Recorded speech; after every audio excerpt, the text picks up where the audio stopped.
Hello and welcome to the show. I am here on Forza Horizon 2 with another rally car build. My vehicle today, it is the Ford RS200. Yes, this vehicle is going to get its chance around the rallycross track. Now, it does not have that much PI to play with. Let's face it, it's pretty much a rally car from standard, this one. It's already, you can see, at the bottom of S1 class. So yeah, I don't have much room to upgrade it. The rules of the series, car must be four-wheel drive. Well, the Ford comes as four-wheel drive, so that is okay. It must have the off-road tyres, which we shall put on now. It must have the off-road suspension and the off-road gearbox. As you can see, the PI is already creeping up. And the gearbox, we're going to have the gearbox. It will be, yeah, pretty much at the top of the class. Almost at the top of the class already. However, interestingly, the stats are pretty good. I mean, from standard, the stats are pretty good. We've got 500 horsepower, 400 torque, and it weighs less than 2,500 pounds. So, power to weight ratio on this car from standard is pretty impressive. Sticking on sort of the mandatory upgrades and so on, this could be pretty damn fast. Tyre wise, we're also pretty good. We have 285s at the front, and we have, I'm guessing, oh, there we go, 305s at the rear. So it's kind of a bit like the Land Rover Defender's tyres, only it's a much smaller, lighter car.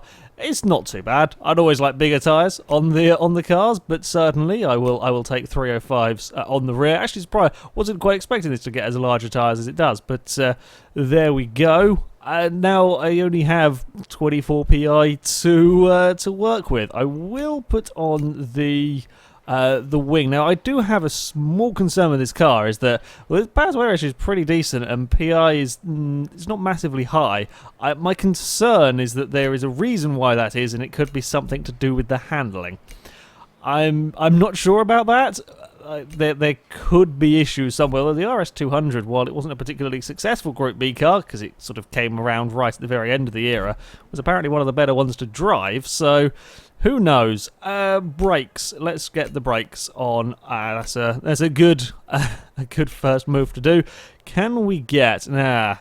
do we want... a roll? It only adds £37, so yeah. I'm going, when it adds that little weight, sure, I will. And then we might be able to dump, we can dump 173 off with the weight reduction. See, that's not making as big a PI jump as I would expect it to. I mean, okay, it is only taking off a little bit of weight, but yeah, I don't know. I don't know, there's something about the way this car is gaining, or in this case, not gaining PI, that makes me slightly wary of it. Do we want... that actually drops off a fair amount of weight for a little car. We'll definitely go for a diff. Now, can we get in any more power parts and keep it in S1? I don't know. Could we get in an exhaust, perhaps? Oh, we can. Shall we go for an exhaust? Again, we're dropping the weight off, increasing the power a little bit. Valves, these drop some weight off.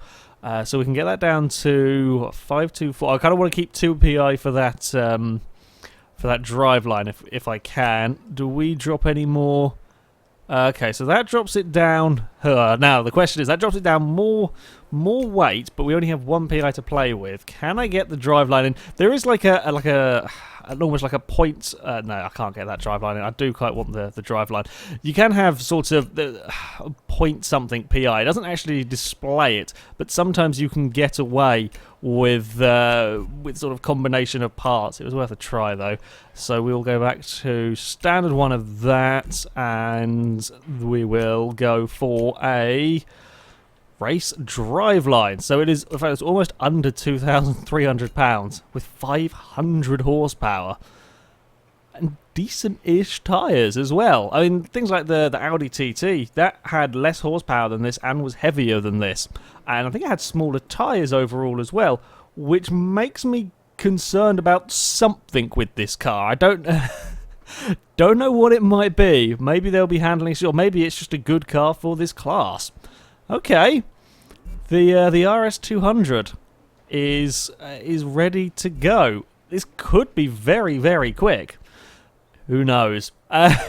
We will back out of these menus and we shall test it at our usual test track, the Forest Brawl circuit, where I have got 5 laps to go as fast as possible. The current leader is the Ferrari F40 at a 59.2, and this Ford, it could potentially challenge the top. It could potentially challenge the top. Admittedly, the top 3 all do have much larger tyres than this, but this has still got half-decent ones. Fastest rally car is the Ford Escort with a 59.6. I reckon if this handles well, we could well definitely see this go under the 1 minute mark. I'm not sure. The handling could be an issue. We will very quickly find out with our RS200. Please don't be oversteering. Please don't be horribly oversteering. Please don't be horribly oversteering. Oh, it actually leans quite a lot. There's quite a lot. I think it leans more than the Land Rover through the turns. Okay, that's not at all what I expected from the Ford. The good news, though, is it isn't oversteering. Okay, in fact, if I push it around here like a moron, it's not particularly oversteering. That's promising. Okay, we fly a bit arse down over the jump, but that's... I'd rather it did that than fly nose down, at least. Okay. There's an awful lot of lean for a car. Like, the Land Rover didn't wibble and wobble as much as this through the turns. I'm carrying good speed, though. Okay. Yeah, the Ford is pretty damn quick. Drifting out a little bit wide. I'm pretty impressed with this car, though, so far. Yeah, aside from the leaning, there are no real handling flaws. Jumps very nicely. How do we do straight line speed? That is the next test. It looks pretty good. It's 130 as we cross the finish line. 137 up towards turn 1. It's pretty damn fast. This vehicle, right, chuck it into the second corner here. Try and carry the speed. Yeah, there is an awful lot of grip in this car. Really impressed with it. May have carried a bit too much speed into this particular corner, but we're fine. We're around it and across the jump. Yeah, I really wish it wouldn't... Oh, we may have missed the checkpoint there. No, we just about got it. Oh, okay, we got a bit of a twitch going on through there. We're still actually going surprisingly quickly. I really wish it wouldn't fly so... Okay, I've messed up that second to last corner there. I really wish it wouldn't fly so dodgy through that first jump. Because that landing on the back is almost as bad as the Land Rover that was pissing around on the Land Rover bounced up in the air. This is just it flies lovely. I wonder why it is that big jump there is the same with Land Rover. The big jump caused no issues for it. It was the first of the jumps that were causing problems. Right, slow the Ford down for turn 1. There we're trying to I think it carries so much speed through here that if I'm not careful, I actually end up carrying too much into this particular turn. So we may actually want to lift off through sort of turn 2 to line it up nicer for this one. Now, can we... Okay, we're starting to twist ever so slightly. That was better, though. There's so much grip in this car. It is quite impressive. Oh, we get big airtime sort of on the secondary part of that bit. We're okay. We are absolutely flying at the moment. 105, no issues. Through that second to last corner. This is quick. This is really very, very fast.